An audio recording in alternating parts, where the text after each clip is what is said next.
In 1924, there was an expedition that set out with the goal of being the first people to climb to the very peak of Mount Everest. As far as we know, they did not succeed. They never returned. But the expedition team, part of the team, the ones that helped them to get part of the way, after which the climbers had to reach the top by themselves, they came back. And they had a meeting in London where they were talking about the experience trying to climb Mount Everest. And addressing the people in London, one of the speakers took out and pointed to a large picture of Mount Everest. And turning to the photograph, he said, "Mount Everest, we tried to climb you once and we failed. We tried a second time and we failed. We were not able to conquer you. You were too much for us the first time and the second time. But Everest, I want you to know that we will conquer you. Because you have reached your peak, but we are still growing." And it would be another 31 years before Mount Everest would be conquered the very first time. Now, have you ever felt like you are facing a Mount Everest in your life? Have you ever had a challenge where you can even begin to think on how to overcome it? Guess what? We've all had them. And we will have them again. That's simply called being alive. That's just what it's called. And we have to understand that a lot of these challenges are put in our life by who? God. And what is the purpose of those challenges? What do you think? To discourage us? No. Good. Okay, I'm glad everyone agrees with that. So what is the purpose of having challenges in our life? For us to grow, for us to overcome, for us to become more Christ-like. There's one thing that all great men and women have in common.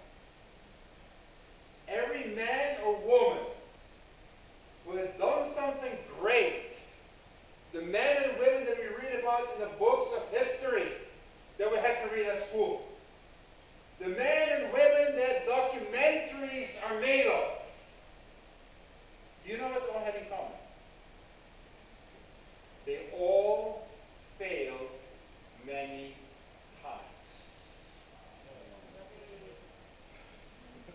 They all failed many times. But they never gave up. That's what they all have in common. Looking at a person that has done great things, it's kind of like eating a hot dog. You say, what? I say, yeah, it's kind of like eating a hot dog. The truth is, when you're eating a hot dog, you do not want to know what's inside of that hot dog. You won't want to eat it. And seeing a person who is very successful, who has had an impact, you do not want to know what it took to get there. Because then you may be discouraged from even beginning to dream. But yet, as disciples, we are called to be men and women with dreams. Men and women that believe that we are chosen to change the world. For people more people believe it? Amen. Do you believe it? Yes. We are called to make a difference. We are not just called to be or not to be. We are called to make a difference with the life that we live. So I ask you, are you ready to make a difference? Yes. Awesome. Let's start climbing Mount Everest. Let's go. Rather than Mount Everest, let us cross over. The title of today's message is Crossing Over. Okay. And let's look at Jesus and a group of people that decided to cross over. You ready for that? Yeah. Let's go to Mark chapter 4. Come on. And we're going to be reading here starting in verse 35.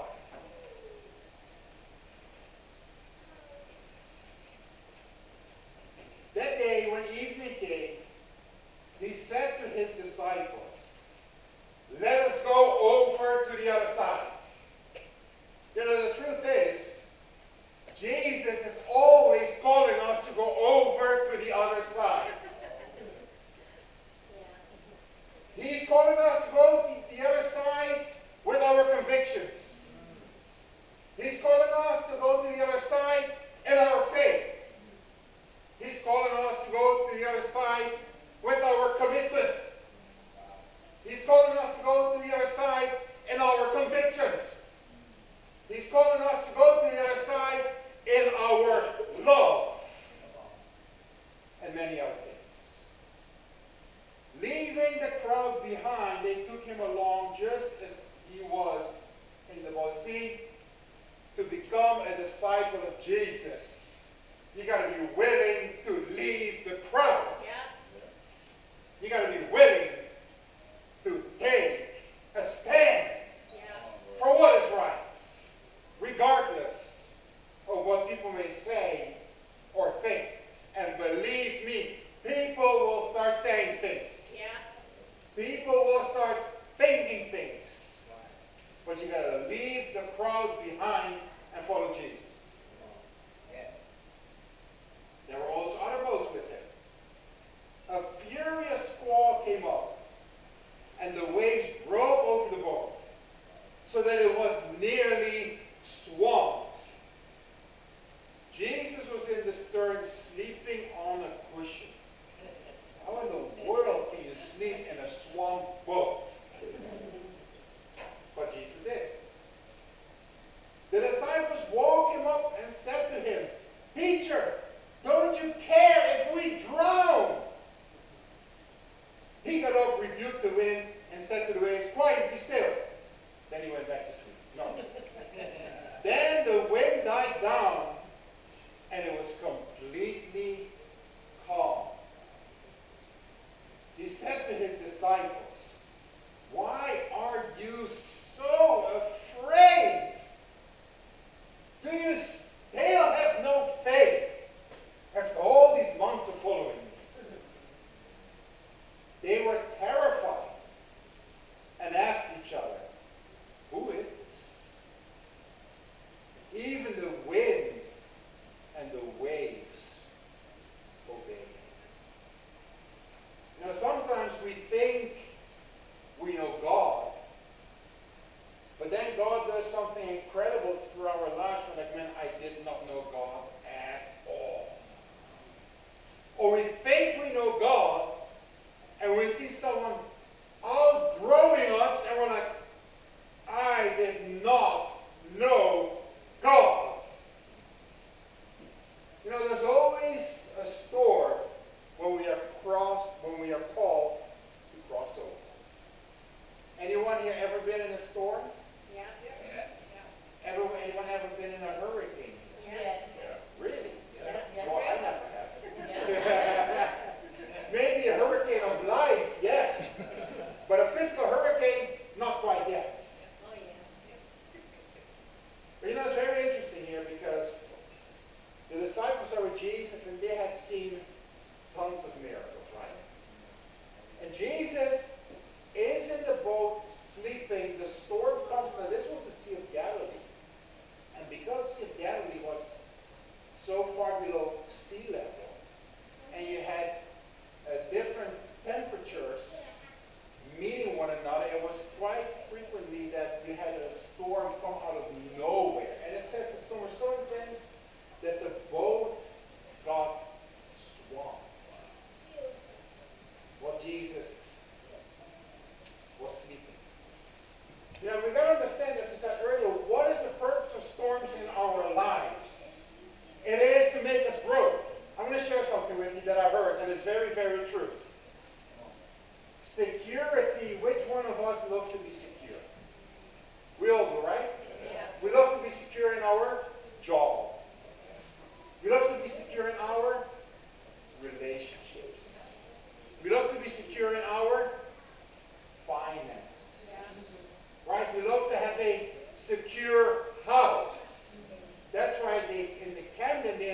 many people because the cladding was not fire safe after what happened 2 weeks ago in West London. Right? People are always fighting to make things more secure. Why do they have to go through security at the airport? Because they want to be a pain? No. They want to make the flight as secure as possible. Why do we have traffic lights? To make traffic safer. But here's the secret. You ready for it?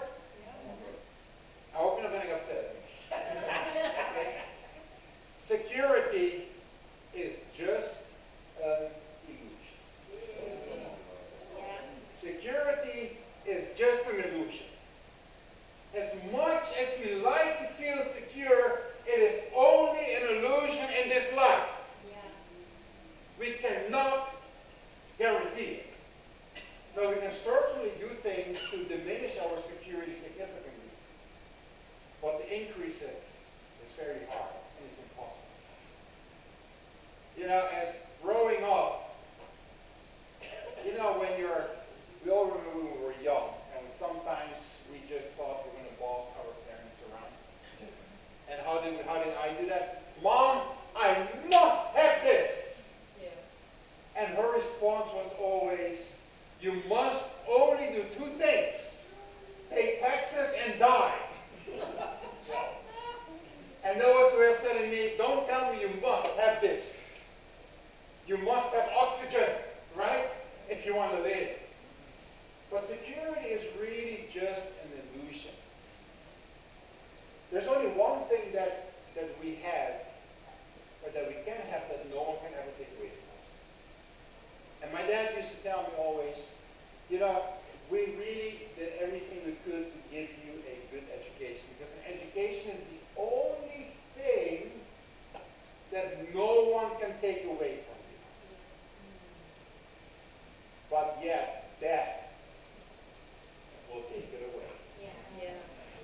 There's only one thing that not even death can take away, and that is your salvation.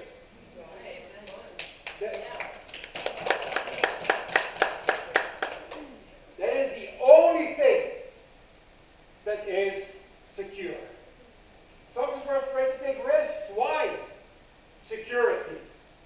But just as security is an illusion, there's another thing that is very often an illusion, and that is fear.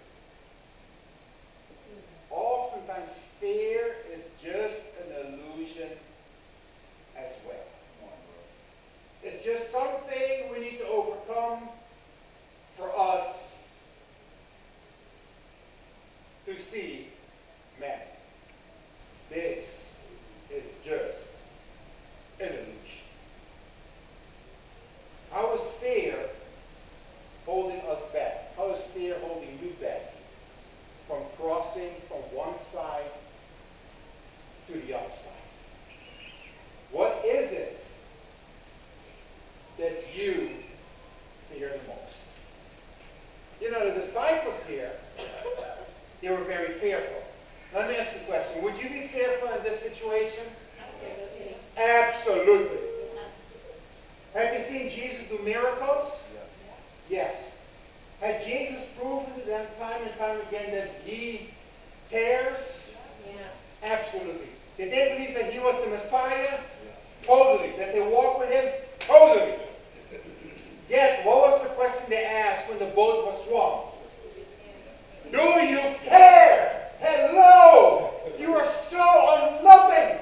This is so unfair! You're supposed to be the Messiah! I'm going to go home! That was the attitude.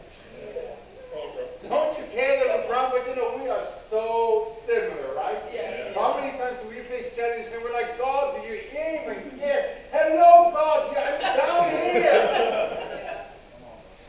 I know the world population is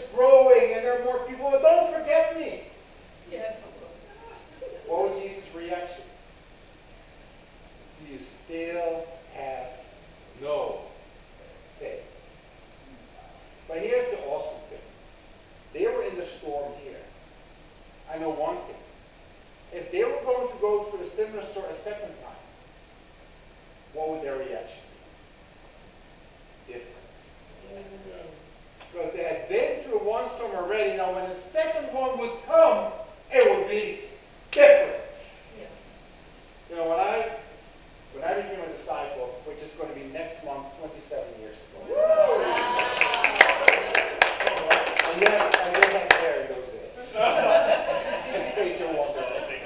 I had a lot of hair. Some people even thought, I said, man, this is a white man's afro. From the 70s, the big ones.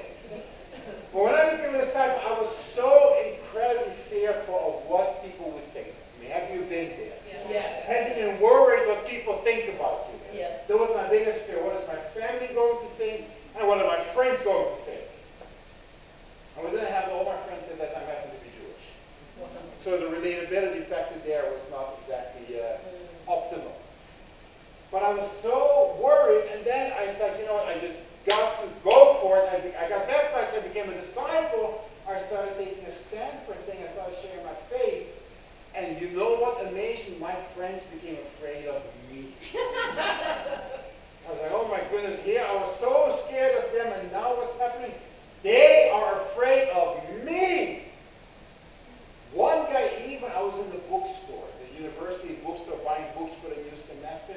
He saw me, and I saw him hiding. And everywhere I went, he would hide. I was like, oh my goodness, this is absolutely ridiculous.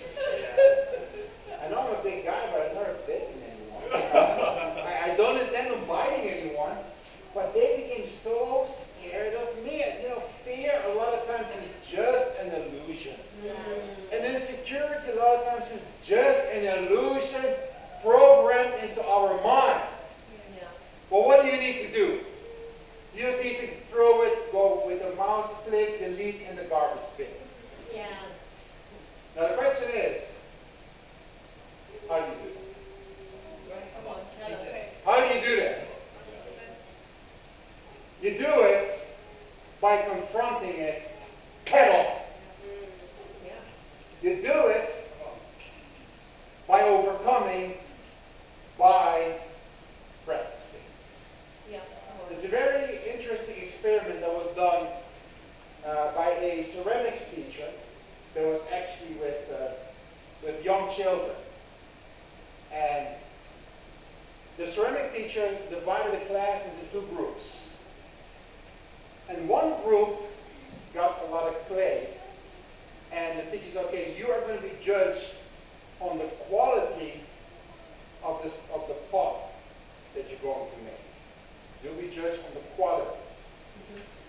The other half of the class, she gave a lot of clay, and she told them, you will be judged not on the quality of the pot that you're going to make, but on the quantity of pots that you're going to be able to make within this hour. And she said, you know, if you make 15, for example, you get an A. If you do 12, you get a B. If you do 10, you get a C, etc. And it was very interesting because the first group, they were very careful and very focused on making sure the quality of the pot would be as good as possible. And in the 1 hour, they made one pot made of clay to the best of their ability. The other group wasn't much focused on quality. They were just trying to make as many as possible in the time allotted to them. And what was very interesting, when they were done, and the teacher compared the quality of the people that were focused on quality as compared to the people focused on quantity, she realized the ones that were focused on quantity had the better quality pot than the one focused on quantity. Quality. What is the lesson? Practice makes perfect. The first group, they were doing a lot of thinking about how to make the perfect pot. They were thinking, they were theorizing, and they were taking their time to make it as good as possible. The second group were focused on, let's just get the work done. Let's do as many as possible. And they got more practice, and as a result, the pots they made were of better quality than the people that were supposed to manufacture quality. See, that's why Jesus, when he called his disciples, do you remember what he told them? He never said, come to theology school and I will make you great theologians and ministers. And you'll be called pastor. No. He said what? Come, follow me. And I will make you fishers of men. See, becoming a fisher of men is not happening in the boardroom. Becoming a fisher of men does not happen sitting in the classroom. Becoming a fisher of men does not happen talking to one another, debating on the best technique and the best approach and psychology. It happens by going out and being a fisher of men. Amen. Are you in agreement? You know, it's in adversity where we really see where our strength is at. Because we can walk around, we can cruise through life, and we do everything to avoid taking risks. Have you been there? Yeah. We do everything, people say, well, you got to have at least 3 months of savings so that if something happens, you have enough time to make it through the month. I'm not saying that's wrong, but the point is, everyone is so focused on being secure. But a lot of times it just results in being securely empty. Have you ever been securely empty? Yeah. You're like, man, everything is going well. Everything is falling into place, but something is not right. Something is missing. Maurice, a friend of mine, we spoke about that yesterday when we got together. Life is not about being secure. Life is not about being comfortable. There's a Pink Floyd song, and I wouldn't dare sing it. Come on, bro, sing it to us. Come on, bro. I want you to stay to the end of the service. Okay? But the title is Comfortably Numb. Oh, yeah. Comfortably numb. Oh, I'm so comfortable. I'm so numb. I don't feel anything, but that's much better than facing reality and making the difference. So, how do we deal with fear? Anyone here have some fears? Raise your hands. Yes. Courage is not the absence of fear. As a matter of fact, without fear, there will be no courage. Without short people, there would not be me. Tall people. Without tall people, there would not be some of you. Short people.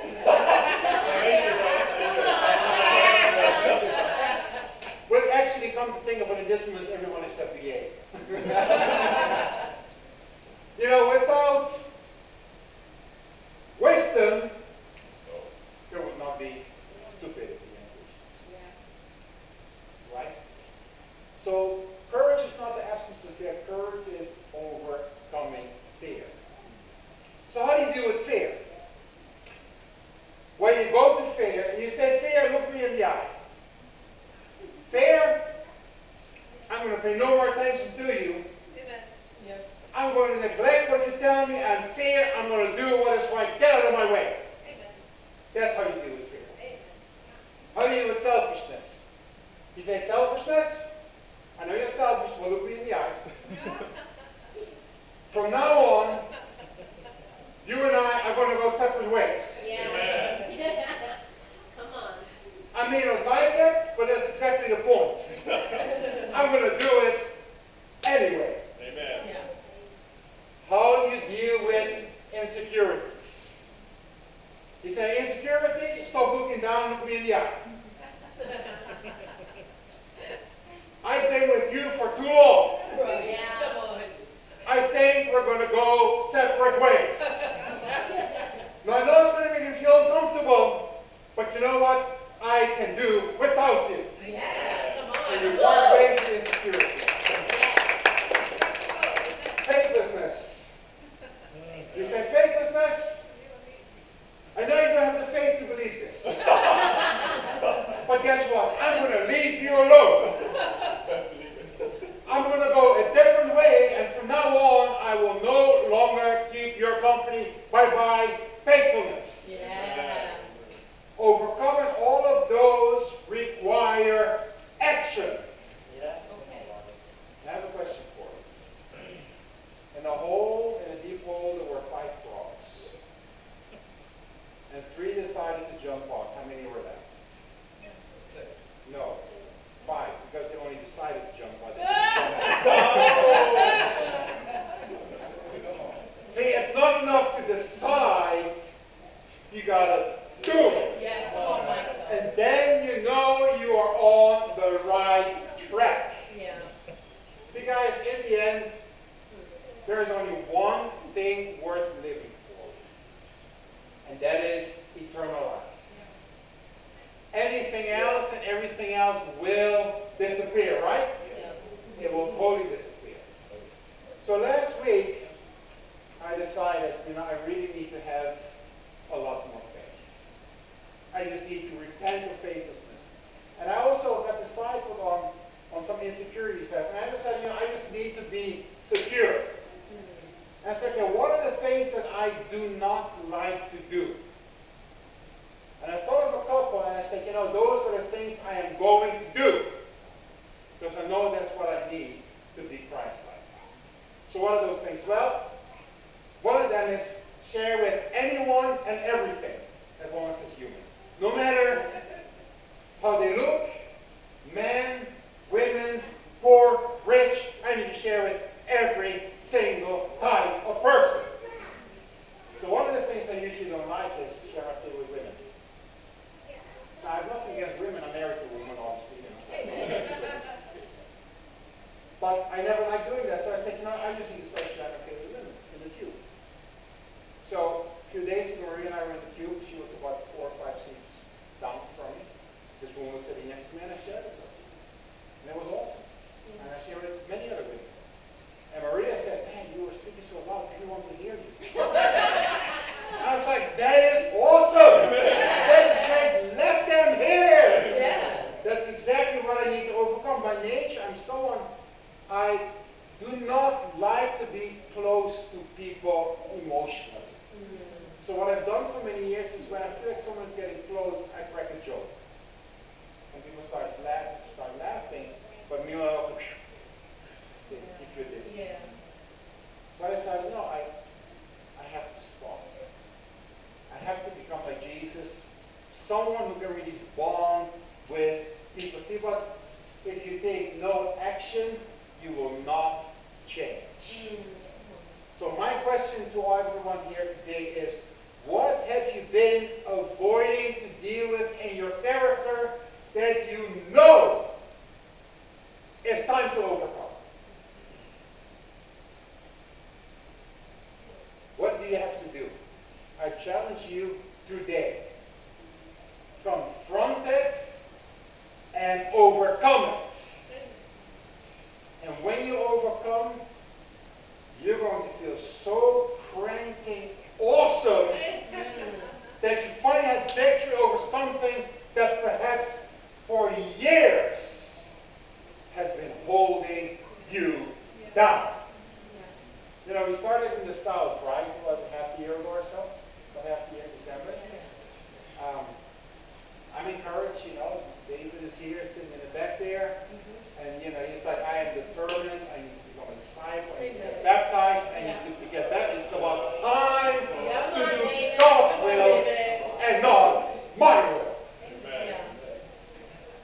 Sharita sitting there on the right.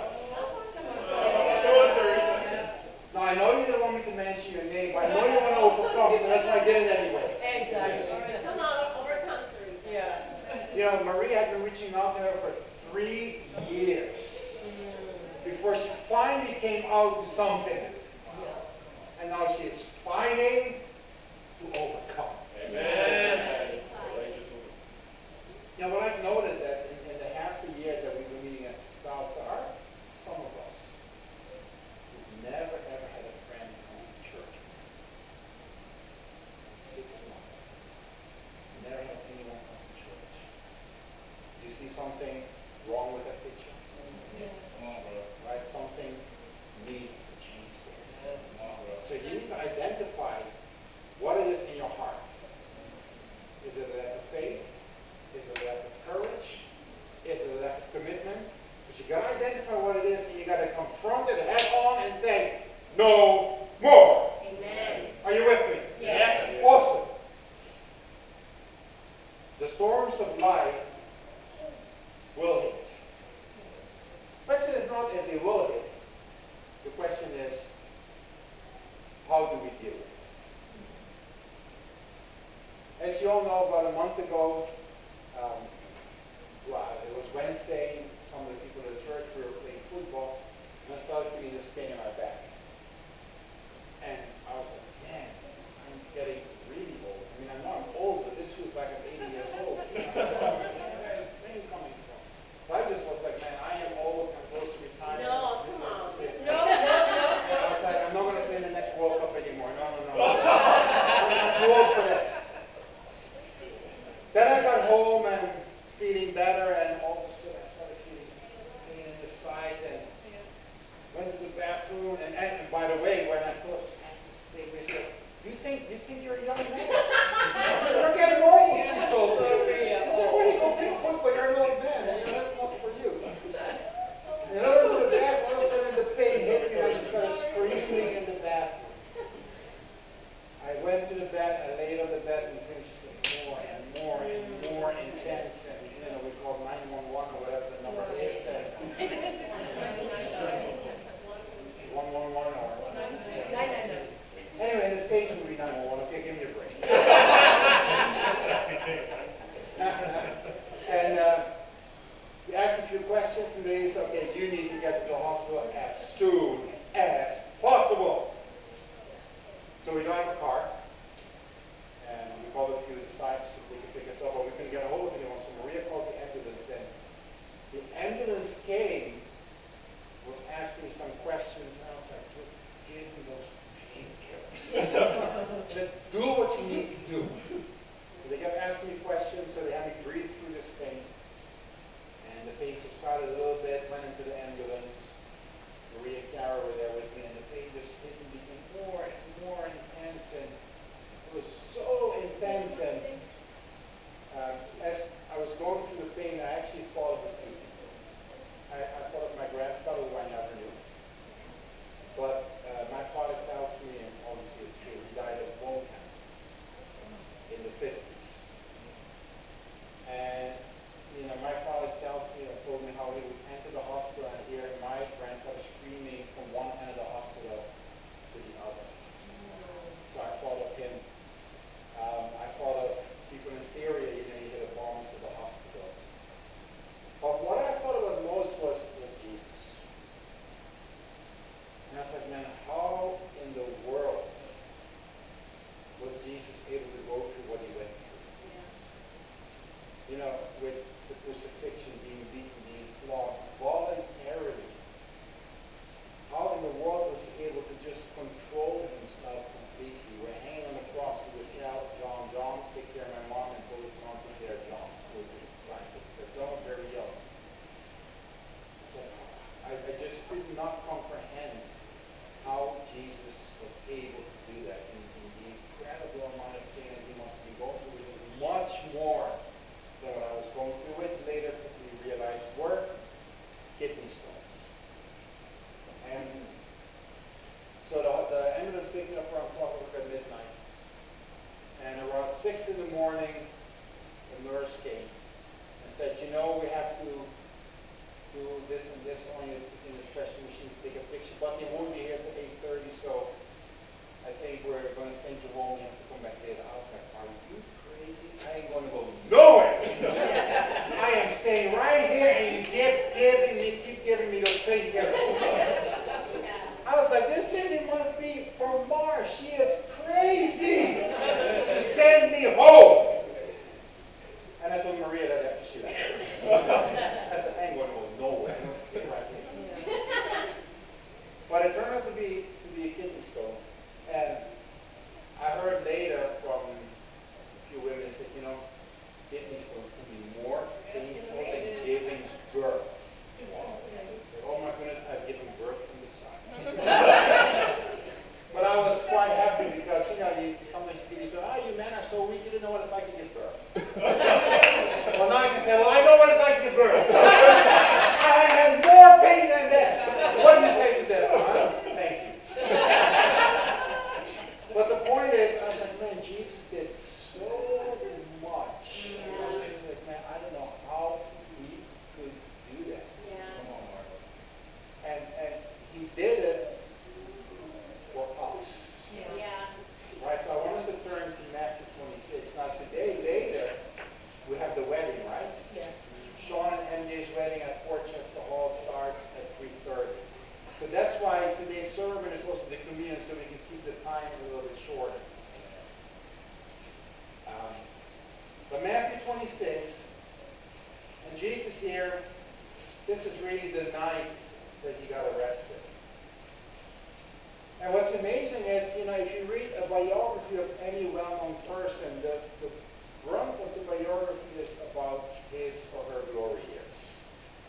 How he or she grew up, the glory years, and then there's maybe a page dedicated to the last few days of his or her life. The Gospels are exactly the opposite. You know, very little attention is dedicated to Jesus' younger years, but most attention is given to the week leading up to his death. Because that's where his strength, that's where his power, that's where his faith, that's where his surrender, and more than anything else, his love for us came out. He never complained. You know, he never told his disciples, you know, you guys are so spoiled. You don't know what I'm going through. I can't believe I have to keep serving you. This is so unfair. Because he was in control. He kept giving. He kept serving. He kept pushing himself. He kept teaching his disciples. You ever come home hungry and tired? And what's the last thing you want to do? Give. You know? But Jesus was so amazing, and in chapter 26 here, he says why he was dying on the cross for us, verse 27, then he took the cup, gave thanks, and offered it to them, saying, drink from it, all of you, this is my blood of the covenant, which is poured out for many for the forgiveness of sins. I tell you that I will not drink of this fruit of the vine from now on until the day when I drink it anew with you in my Father's kingdom. When they had sung a hymn, they went out to Mount Olives. Why did Jesus go through what he went through? For us. And as we take the wine, the grape juice that we have, which represents his blood, as we eat the bread, which represents his body, I want us to really compare ourselves to Jesus. And ask ourselves some questions. How quickly do I give in compared to Jesus? How quickly do I surrender to my fears and my insecurities compared to Jesus? How quickly do I say, until here I will give no more compared to Jesus? And then just make a decision. Just pick one. Just pick one and say, this is the one that now is going to change. So let us pray for the community.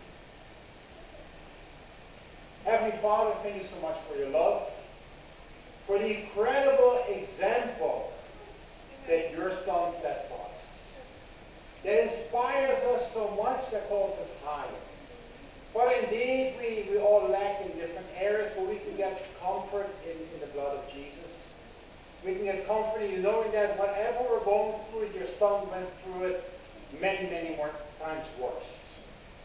Father, we can focus our eyes on Jesus and step by step become more like Him. Because we know that truly that is the solution to all the world's problems. Will the world accept it? No. For we have. And therefore I pray that we continue and strive to grow day by day with your Son as our prime motivation. We pray this in Jesus' name. Amen.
you.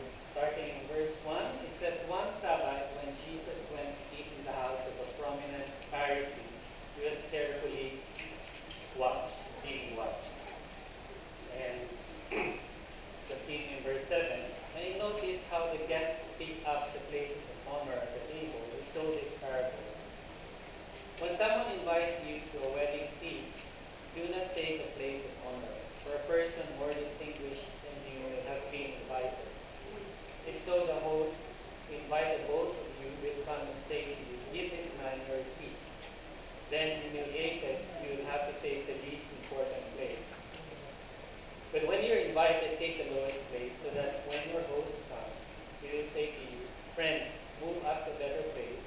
Then you will be honored in the presence of all the fellow guests. For everyone who exalts himself will be humbled, and he who humbles himself will be exalted. Then Jesus said to his host, when you give a luncheon or dinner, do not invite your friends, your brothers or relatives, or your rich neighbors.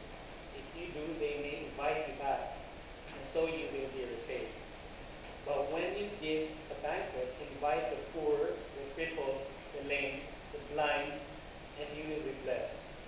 Although they cannot repay you, you will be repaid at the resurrection of the righteous. So, what is your motivation when you give?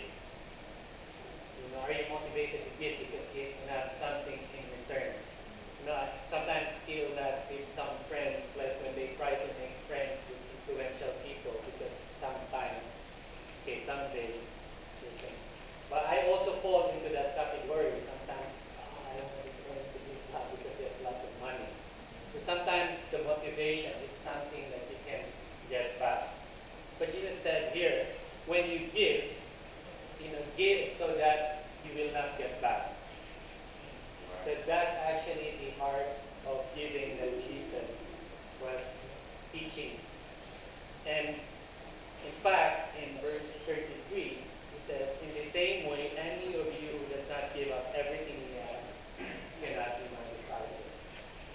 So if we claim to really be following Jesus, then we should really think about our giving. Is our giving pleasing to God? Is our giving according to the standards that Jesus set before us? Let's pray. Heavenly Father, thank you so much for what you have given us. You are the best example of a giver, giving everything without thinking anything in return. And Father, we're so inspired. Please accept our offering and may we be pleased with it. Amen.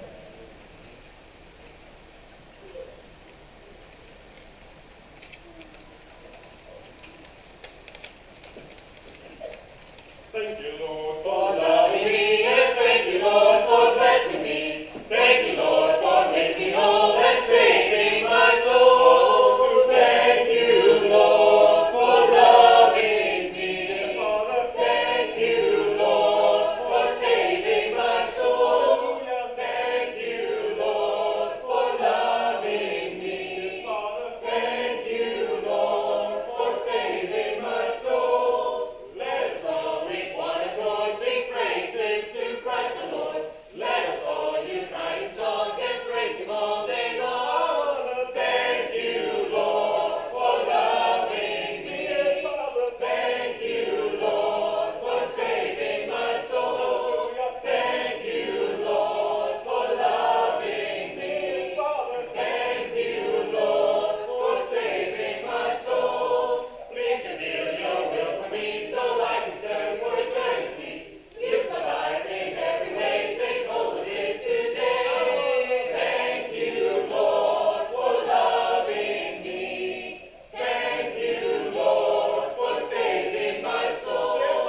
is for young and for older.